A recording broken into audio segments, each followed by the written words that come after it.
অনেক মজার নকশি পিঠা বানায় ফেললাম, একদম গরম গরম তেলে ভাজা, তারপরে চিনি শিরায় ডুবানো। দেখতে কতটা সুন্দর লাগতেছে, খেতেও ততটাই মজা। অনেক মজা ছিল নকশি পিঠাগুলো, অনেক মুচমুচে। আর আমার আম্মু পাবনা থেকে কি কি পাঠাইলো সব থাকছে এই ভিডিওতে। হ্যালো এভরিওয়ান, কেমন আছেন? আশা করি সবাই ভালো আছেন। নতুন একটা ডেইলি ব্লগ নিয়ে চলে আসলাম।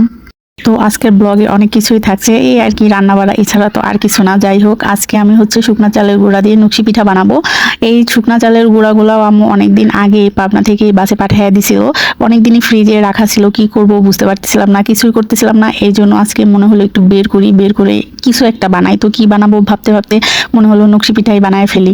এই জন্য আমি নকশি পিঠা বানানোর জন্য একটু চালের গুঁড়াগুলো ভেজে নিছি, কারণ শুকনা চালের গুঁড়া অনেকদিন ফ্রিজে ছিল, ভেজে নিলে এরকম গুঁড়াটা একটু সুন্দর হবে। তো গুঁড়াটা করে নিছি। মূলত এই নকশি পিঠা আমি বানানো শিখছি যখন আমি কলেজে পড়ি। আমাদের কলেজে একবার পিঠা উৎসব হয়েছিল, তো তখন অনেকগুলা ব্যাচ করে পিঠা উৎসবে অংশগ্রহণ করছিলাম। আমাদের ব্যাচে বোধহয় 5-6 জন ছিল, 6 জন বা ছিল। তো আমাদের ব্যাচটাই ফার্স্ট হয়েছিল, আমরা প্রথম হয়েছিলাম। তো অনেক মজা হয়েছে। তো কলেজ থেকেই প্রথম ওই দিন আমার বান্ধবীদের কাছ থেকে এই নকশি পিঠা বানানোগুলো শিখছিলাম। আমি বানাইছিলাম অনেকগুলো পিঠার আইটেম আমার ফ্রেন্ডদেরটা দেখে দেখে। যাই হোক, ওইখান থেকেই শিখা নকশি পিঠা এরকম আজ থেকে লাইফে এই 4-5 বার আর কি বানানো হয়েছে। তো আজকে যাই হোক বাসায় একা একা বানায় ফেলতেছি। এই যে দেখেন কিভাবে আমি নকশি পিঠার ফুলগুলা করলাম, দেখতে কিন্তু অনেক সুন্দর লাগতেছে, খেতে অনেকটা মজা ছিল। অনেকগুলো পিঠা হয়েছিল, বেশ 10-12টার মতো পিঠা মোট হয়েছিল। সত্য বলতে প্রথম 2-3টা পিঠাই নকশি করতে অনেকটা ভালো লাগে, পরে আর নকশি তুলতে একটু ভালো লাগে না। এই জন্য যেমন তেমন করে জাস্ট করে ফেলছি, অতটা করতে ইচ্ছা করলো না। তো এখানে আমি ভেজে নিচ্ছি। তো ভাজার অনেক সিস্টেম আছে, যদি রেখে দিতে চান কেউ অনেক দিন 1 মাসের মতো, তাহলে এইভাবে হালকা সাদা করে ভেজে রাখলেই হবে, কারণ যখন আবার খাওয়া লাগবে তখন ভেজে খাইতে হবে। আমি আজকে চিনির শিরাতে ভিজাবো, এই জন্য একটু বেশি করে ভেজে নিলাম। এই যে চিনির শিরাটাও করে রাখছি, গরম গরম, একদম গরম তেল থেকে তুলেই গরম শিরায় দিয়ে দিলাম, তারপরে উঠায় রাখলাম। এতটা মজা, শিরাটাও এতটা ভালো হয়েছে। আসলে প্রথম শিরাও বানাইলাম এই প্রথম। তো শিরাটাও একদম পারফেক্ট ছিল, বেশি শক্তও না, একদম পানিও হয়নি। এইভাবে আমি ভেজে নিচ্ছি। লাস্টে কয়েকটা পিঠা আমি অল্প করে ভাজবো, একটু রেখে দিব তাই। দেখতে কতটা সুন্দর লাগতেছে, তাই না? এখন মনে হচ্ছে খাই, যদিও অনেকদিন পরে ভয়েস দিচ্ছি, তো দেখেই মনে হচ্ছে খেয়ে ফেলি। কিন্তু যাই হোক, এখন আর বেশি তেলে ভাজা খাওয়া যাবে না, তাই আর বানাবোও না। আর চালের গুঁড়াও ঘরে নাই, সব শেষ করে ফেলছি। এই ফুলটা আমার কাছে যা ভালো লাগছে, দেখতে কতটা সুন্দর লাগতেছে, মনে হচ্ছে স্টার। উল্টায় পাল্টায় সুন্দর করে ভেজে নিতে হবে।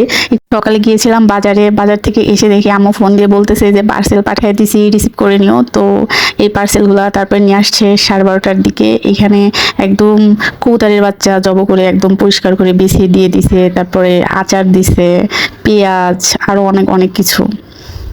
অনেকগুলো পেঁয়াজ ছিল, যদিও এর আগে যে পেঁয়াজগুলো পাঠাইছিল ওইগুলাই খাচ্ছি, শেষই হয়নি। তারপরে আরও পাঠিয়ে দিছে। যাই হোক, অনেকদিন রেখে খেতে পারবো, ভালো হয়েছে। এখানে পিঠা বানিয়ে দিছে আমার মামি। এটা হলো ভাজাকুলি পিঠা, অনেক মজা ছিল। থ্যাংক ইউ মামি। যদিও ভিডিওটা দেখবেন না মনে হয়, তারপরেও এখানে ছিল রসুন, আরও অনেকগুলা ব্যাগে যেন কি ভুলে গেছি। যাই হোক, ফার্স্ট টাইম পার্সেলটা ভিডিও করতেছি, ইদানিং ধরে ব্লগ দিচ্ছি তার জন্য ভিডিও করতেছি। এর আগে অনেক পার্সেল দিছে, কখনোই ওইভাবে ভিডিও করা হয় নাই। তো এখন ভাবছি একটু নিয়মিত ব্লগ দিব, তাই ভাবছি একটু ভিডিও করে ক্লিপ নেই। এই যে আচারগুলা বয়ামে সুন্দর করে রেখে দিছি, দেখেন কতটা ইয়াম্মি। আমার আম্মু বানাইছে, এত মজা করে আম্মু আচার বানায়, জাস্ট বলার মতো না। যে বড়োর আচার খায় না সেও খায়। আমাদের পাশের বাসার একটা ভাবি, উনি আসছে আমার বাসায়, তো বড়োর আচার পছন্দই করে না, সে খায় না। তাও বলছি একটু খান, তারপর যতটুকু দিছি সবটুকু খেয়ে উঠছে, বলতেছে ভাবি অনেক মজা হয়েছে। যাই হোক, আম্মু যেগুলা দিছিল কবুতরের বাচ্চা, ওইগুলো আমি সবগুলা এইভাবে পিস টুকরো করে নিয়েছি। এখন 2 দিন রান্না করব, 1 দিন রান্না করবো না, বেশি হয়ে যাবে, 2 দিন করে খাবো। এই জন্য আমি সব পরিষ্কার করে নিয়েছি, এখন রান্না করে ফেলবো। তো মশলা আমি একটু কমই দেওয়ার চেষ্টা করি, বিশেষ করে এইগুলাতে ঝাল কম, মশলা কম দিয়ে একটু ঝোলটা বেশি রেখে দিলে ওইটা বেশি ভালো লাগে, খেতে মজা লাগে আমার মনে হয়। তো এই জন্য সবই কম করে দিয়ে একটু পাতলা ঝোল করব। আলু দিয়ে দিছি কিছু, মজাটা মনে হয় বেড়ে যাবে। যাই হোক, এইভাবে রান্না করে নিয়ে আজকেই খেয়ে ফেলবো, কারণ বেশি দিন ফ্রিজে রাখলে এটারও আবার বেশি একটা মজা লাগবে না। এই জন্য ভাবছি যে আজকেই রান্না করি, মানে যেদিন পার্সেল পাঠাইছে ওই দিনই রান্না করে ফেলছি। সাথে একটু পাতলা ডাল রান্না করব। যে বড়োর আচারটা দিছে ওইটা দিয়ে পাতলা ডাল অনেক মজা, মূলত ডালের জন্যই দিছে, অনেক মজা করে খাবো আজকে। যাই হোক, আজকের ভিডিও এই পর্যন্তই। ভালো লাগলে ফেসবুক থেকে দেখলে পেজটা ফলো করে দিবেন, যারা ইউটিউব থেকে দেখবেন সাবস্ক্রাইব করে দিবেন। সবাই ভালো থাকবেন, সুস্থ থাকবেন, টেক কেয়ার, বাই।